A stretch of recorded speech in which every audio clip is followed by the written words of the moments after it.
Debbie, a video series for ministry wives, that special group of people that we all love dearly. But before we get started with Am I a Single Mom on Sundays, we want you to watch this really cute video.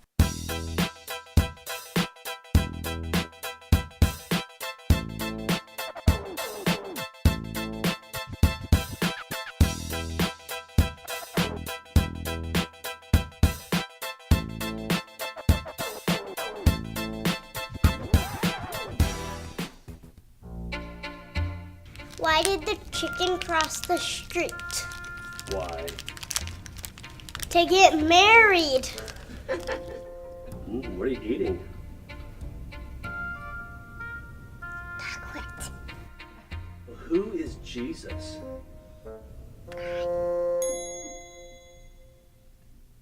Okay, Hudson, what does your dad do? What's his job? To be a pastor.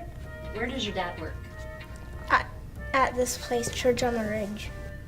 Stella, what does your mom do? She's a stay-at-home mom, takes care of us kids. What does your mom do while your dad works? She watches us at home.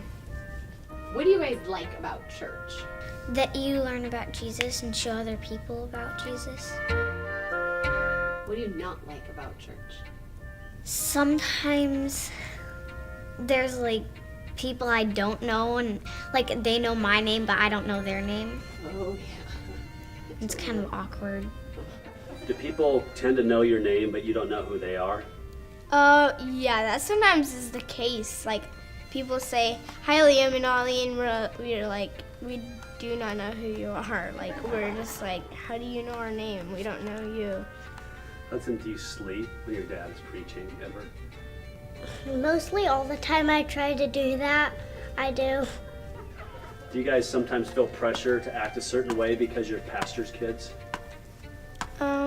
Sometimes. We always have to be at church 2 times because my mom goes to church on Saturday night because that's her free time that she can go there. And she has to go on Sundays because she has to take care of little kids there. So we have to go 2 times, and sometimes it's 2 services on Sunday.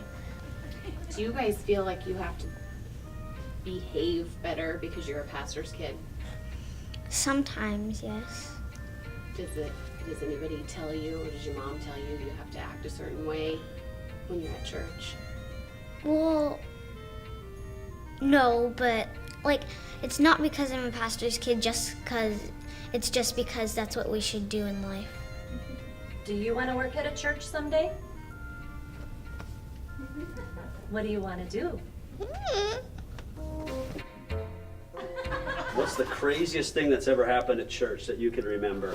My pastor fell off the stage when he was talking. On stage. He fell off. How much candy can you eat at church? 1. That's it, folks. You'll get the feast. That's all, folks. I'm done. Those are pretty cute kids. But I'm thinking, would you like to get them ready and take them to church on Sunday all by yourself? No, it's hard. And that's what we're going to talk about this morning, about pastors' wives. Many times they feel like a single mom, especially on Sunday morning, getting the kids ready. It's kind of like I think about Legos. I don't know if you have Legos, but when you're putting together Legos, you need all these different pieces, and they all need to fit together. I did it the other day with my grandson, and somehow we were missing one part to the wheel, and so it didn't work. And I feel like that on Sunday mornings sometimes, getting my kids ready to go to church. One little thing can go wrong, and it's like catastrophe. And someone spills their cereal. Someone doesn't want you to do their hair. My youngest daughter, every Sunday morning when I did her hair, she would faint. It was just, we knew. We finally figured out I needed to feed her before I did her hair, because I'd stand her up, I'd get her up, you're rushing as a mom, and she hadn't had anything, and she'd be going like this, and all of a sudden she'd just faint on me. So, yeah. Few doctor's visits later, they said, she's fine, you just need to feed her before you stand her in front of a mirror. So that was my Sunday morning experience. But it's hard, and many times, pastors' wives are all different, but many of us, our husbands have already left. So we can feel like a single mom on Sundays. So today, I have some amazing guests that are going to share with us about what they've done on their journey as a pastor's wife on Sunday mornings. So I want you to all give my guests a round of applause as they come to talk with you this morning.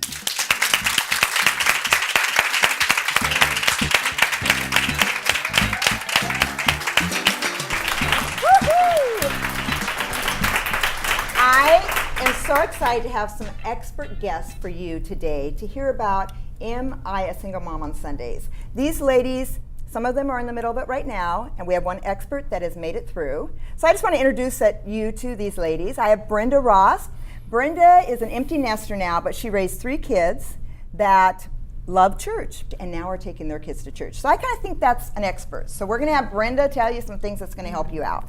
Then I have Melissa. Melissa's that mom of teenagers. We're all going to have extra prayer for you, but it's the best years. It is. But she's going to share a little bit about how she felt as a single mom on Sundays and some things they did in their family to change some things up that made her more comfortable as a single mom on Sunday. And then we have Cheri. Cheri has 2 little preschoolers, and she is the worship pastor at the church and does a lot of the event planning. I mean, she's really super involved at the church and has 2 little adorable boys, but very busy. So she's going to share with us too. So Cheri, I want to ask you, do you on Sundays feel like a single mom? You know, on Sundays I don't feel so much as a single mom. Probably not having kids until 11 years into ministry. We kind of have a routine down. We have a structure down. I have the clothes laid out. Husband doesn't leave.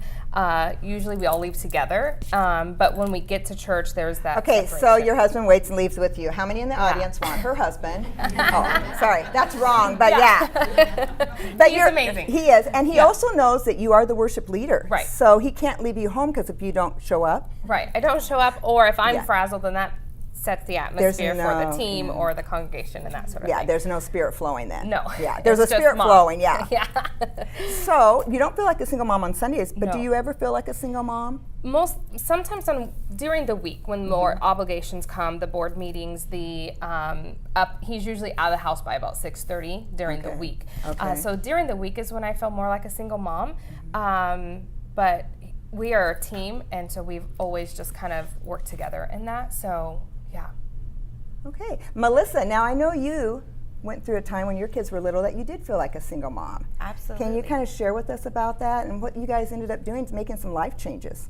The very first year that we were parents, I always say that the first year of my son's life, I was a single parent. And I really did feel that way, and it seemed that way to me. And so we made some very deliberate, intentional decisions as ministers to change location, to change where we ministered, and what we were going to do to prioritize so that we were including our children in the kingdom of God. Wow. Absolutely. So you made some like major changes. So what did you do? Where did you move to that you felt would help you out not to feel that? We moved closer to home, so that meant leaving a staff position in Western Washington and moving to Eastern Washington, so we were a little closer to grandparents.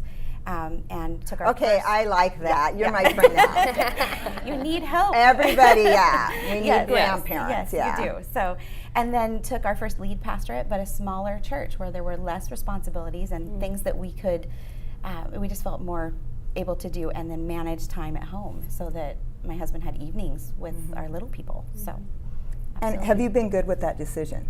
I have. There are times where I need to intentionally remind myself we chose this. Sometimes off the beaten path or off the I-5 corridor, you feel a little out of the loop. Yeah. And so, but I chose my kids, and we begged God for them. They're miracles, both of them. So I would not do it differently. Change it. So Brenda, your kids, you raised them. Do you have any advice that you'd want to give us when your kids were little? Anything that you and your husband Don did that you feel would be encouragement to pastors' wives? You know, we had 3 little ones, all 2.5 years apart, and ministry in a small rural church, and my husband left in the morning. He's always up early, he's always gone. And so as I got 1 child, then 2 child, then 3 children, we had to communicate. And that's a good thing. The first type of communication was probably, "Are you joking me? You get to have the Sunday morning to yourself."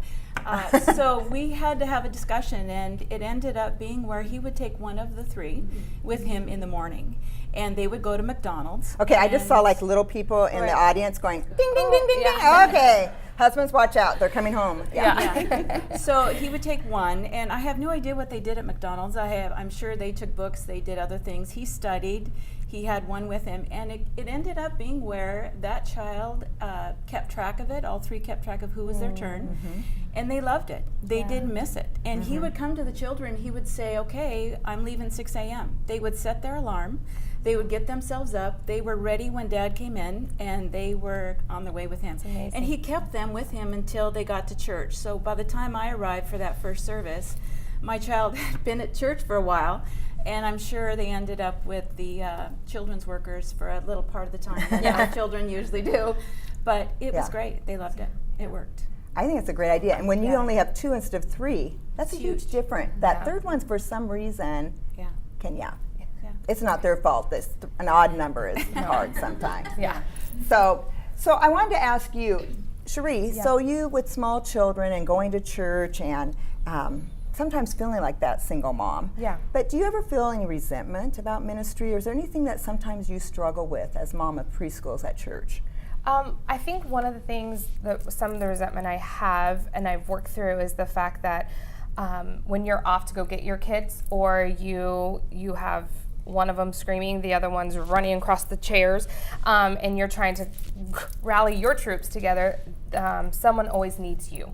Like, they need your attention when you're trying to focus over here, and I'm just like, I'm on my way to get my babies, you can walk with me, or something like that. So that was probably one of the hardest things that I've had to work through as a pastor's wife, is learning that balance of, yes, I'm a mom, but I'm also a pastor's wife. And so they want you, they think that they need you. It's Sunday. You're theirs, I belong to them. And then I have these 2 little boys that are, who thinks they rule the nest at the church. So it's just one of those, that's probably one thing that I've worked through. And how have you worked through it? Just asking God to show me the people through his eyes, and to really pray over my children, and to make to the point where they are kids. Like, they don't have to be, they're running on the pew, so someone else's kid. But what I'm saying. Exactly. So it's one of the just deacons' kids are running, or they probably made your child run on the pew. I'm sure of it. I am so sure they of it. taught them. The course deacons' they kids did. taught them that. Absolutely. We'll hope that no deacons watch this video series, but so that's just working through that, and just, I'm obviously still learning, a new mom and a new pastor's wife, learning those things and letting those expectations go that I put on myself that maybe even no one else has. So that's great. So many times our expectations are self-expectations. We think everyone expects us to have the perfect kids and have everything just right. But usually it's us. And if we can let that go, great. So I want to ask Melissa and Brenda, did your kids ever struggle with the whole title of PK, which means pastor's kid? I really actually strove to not teach my children that title. The first time that my daughter introduced herself that way, I was like, I'm going to wash her mouth out. It was like, don't do that. Don't say that. Because we had done a lot of ministry with pastors' kids who had been very hurt and wounded, and I didn't want my kids to have that label. But I think that my kids feel empowered by that, and they feel like this is a place where I can belong, and I can use my gifts, and I can start just becoming who I am in Jesus. So I think for the most part, sometimes outside of our church and our community, there are some of those funny expectations, but most of the time within the church, they have been allowed to be themselves. That's awesome. And whatever that is, whatever that looks like. That's great. That's great. And Brenda, you've got 3 kids. They're grown now. I have a teacher, a nurse, and a boat salesman, my 3 kids, and I really felt like the church helped develop leadership skills in my kids. Absolutely. They're out there being leaders in their world, and I think part of that was the church and what they had. That's the positive of it. They got a lot of opportunity to be a part of anything that was going on at the church. But at the same time, there was the other side of the coin. My daughter Kelly mentioned that a deacon one time approached her and said, if you were my child, I would spank you. And she said, I couldn't believe he said that to me. And she said, I don't really think that a deacon should be helping to parent me. And so my husband had a talk and said, your responsibilities at the church are thus and so, and don't include parenting my children. So those were interesting times. My second daughter talked about being proud of her dad, but not feeling like she had to be in the spotlight. not feeling like it had to be hers, that Yeah. she could honor her dad and love us, but not feel like that was hers. That's good. And my son just described times where he would fall asleep in the front row with his head on my lap, and when he woke up from church, he would go to Dairy Queen. So That's the perfect life. that was the third child's view of church. He was excited and ecstatic, so I'm glad that that's his memory. Yeah. And that they can voice that to you and let you know that, you know, it was, I think so many times we give church and we give it a negative, like, you know, being a PK is horrible. Right. I was raised as a PK, and I really think, I mean, where else do they let you hold a mic and get up on stage? I mean, it was a blessing for me and my personality. So I think, you know, if we can look at the positive as parents, I think that really helps our kids to be positive PKs. Right. When we let them know it really is a privilege. I know your son Tom mentioned too that playing the guitar in church was something that really kind of kept him connected, even to this day. Yes, he said that we always encourage them to get involved, as I did, and we would go to a church and they would ask, what are you going to do as a pastor's wife? What will your role be? And I always said, you know what, everywhere I've done something different, I will be involved. I'm not quite sure yet where that will be. And we encourage the kids to get involved. And so my son picked up guitar, and he leads worship at Creekside once in a while on the worship team, although he works full time. And he said, it's really helped me grow spiritually. It's helped me stay connected. And so I always encourage them, pick something. It doesn't have to be what I love or what your dad has chosen. Pick something you love. And they really appreciated that. Yeah, absolutely. I think that's important. Yeah. And I think as we do all these things, because, you know, we have this little goldfish sitting on the table, and so many times we've always said it's like living in a goldfish as pastors and with our kids, that everyone's watching us. But if we can really dwell on the positive side of it, about the opportunities they get, you do kind of live in a goldfish, but I mean, that goldfish looks pretty happy, you know? And it's not a bad life. You just kind of, you know, people are looking at you, but it'd be kind of sad if no one cared. So I think, you know, if we can dwell on that positive side, which I think all of you guys are doing with your kids, and you've done with your kids, and now doing with your grandkids, I think it's just positive. And I know that sometimes we do feel like a single mom, but I think that we take that on too much as pastors' wives. Because I think a lot of women, I know my wives that live near me that are Microsoft wives, they are a lot of times by themselves, and they probably feel single. So I think if we don't blame ministry, but really show the positive sides of it, and I think you guys have done that this morning. I appreciate each of you, and I'm excited for what God's doing in your families and what God continues to do in them. So let's give our guests a great hand and thank them for being here.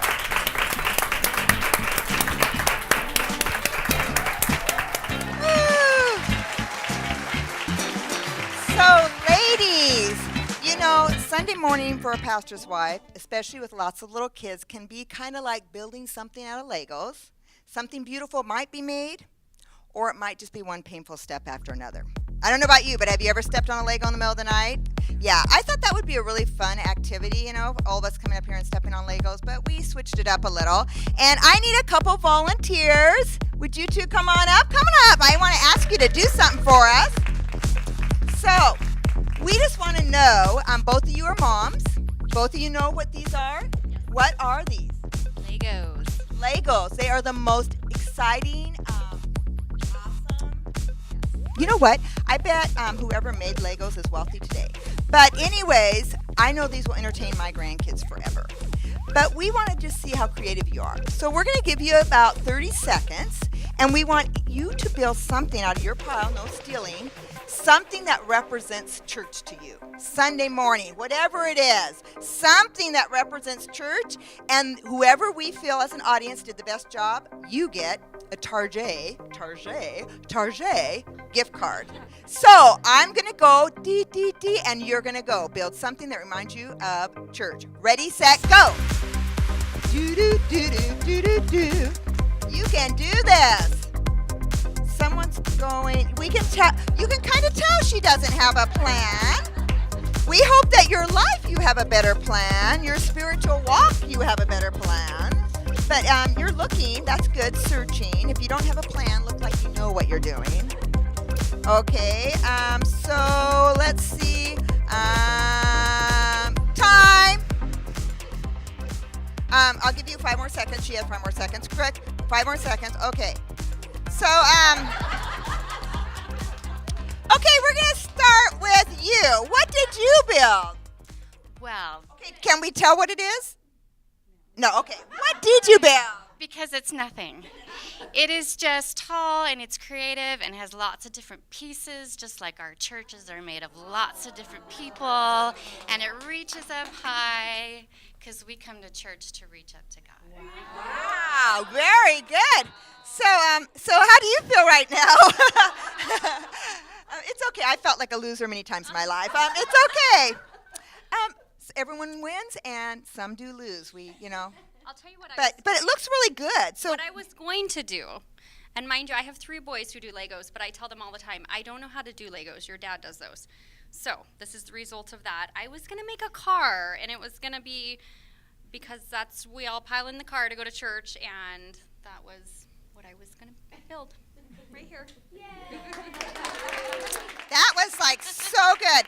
Just so you know, for next time, cars usually have things like wheels and just, But you know what? I appreciate both of you. And so we're going to give both of you a Target gift card. Thank you for being here. And thanks for being moms that are sometimes feel like single moms, but you're awesome moms. Thank you. Let's give them a hand. Woo-hoo. So I just want to thank you for being here today for this episode of Am I a Single Mom on Sundays? And I just want to encourage you that you are never, ever alone. Sometimes you may feel like it, but you are never alone. God is always with you. Years ago, I was lamenting to my husband about my daily devotions. I had 2 small girls. I ran a daycare, so I had 6 other kids that were dropped off in the morning. And I just was like really struggling to do my devotions. And I said to him, I tried doing it early in the morning. It doesn't work. I don't even think about doing them during the day. And at night, I fall asleep. And I said, I just feel like the worst mother Christian ever. And my husband looked at me. He said, you know what, honey? God sees you. He sees what season of life you're in. And it's not so much that you're getting your devotions done or what you're doing, but it's more about the desire of your heart. And so he said to me, he goes, you know what? God sees the desire of your heart, that you want to spend time with him. And he goes, that's so much more important. And that really stuck with me as a mom of small kids, because I was just, I don't know about you, but I can be really hard on myself. And I was being really hard on myself. I felt like I was disqualified as everything, including a pastor's wife, because a lot of women in my church were doing their daily devotions. And that really just encouraged me, though. My husband said, God is always with you. You're never alone. And so that helped me throughout the day, changing dirty diapers, brushing teeth with kids, whatever I was doing. I just thought about it. I thought, you know what? I'm not alone. God is with me in this moment. And to just embrace that and know that he's on that journey with me. So I just want to encourage you as mom of kids that you are never alone. God is always with you. And one of my favorite scriptures I have in the Bible is found in Genesis. And it's about Hagar. And when she says in the Bible, God sees me, that speaks to my heart. God always sees me. He knows right where I'm at in the middle of my life. He knows my struggles. He knows what it's like for a mom to get to church on Sunday without that husband helping you. He sees me. But later on, I one time was reading, and further on in the scripture, I love it in Genesis where it says about Hagar's son. And the angel said, God hears the boy crying. And that spoke to me as a mom, because I don't know about you, but sometimes as a ministry mom, it's not so much about me, but it's about my kids. I just want my girls to be okay. I want them to love God, and I want them to love others. And that verse helped me to remember that God sees my kids. In the midst of everything, God loves my kids. He sees them. He hears their cry. God loves my kids. And that spoke to me. And that just helps me. I may sometimes feel like a single mom on Sundays, but I remember I am never alone. God is always with me. So I want to thank you for being here with Off Script for Debbie, and I want you to know, because I love you so much, because you came and you're part of my audience, I have some things for you that you're going to love. We call this a survival kit for mom. It's goldfish for your kids and chocolates for you, because if you have chocolates and God, you can do anything. Awesome! Woohoo! Here you go, ladies. Have some fun, and if you want to eat the goldfish, you can eat those too. You don't have to even tell the kids that I gave these to you. I mean, I won't tell. Nobody here in the audience will tell. Enjoy! Woohoo!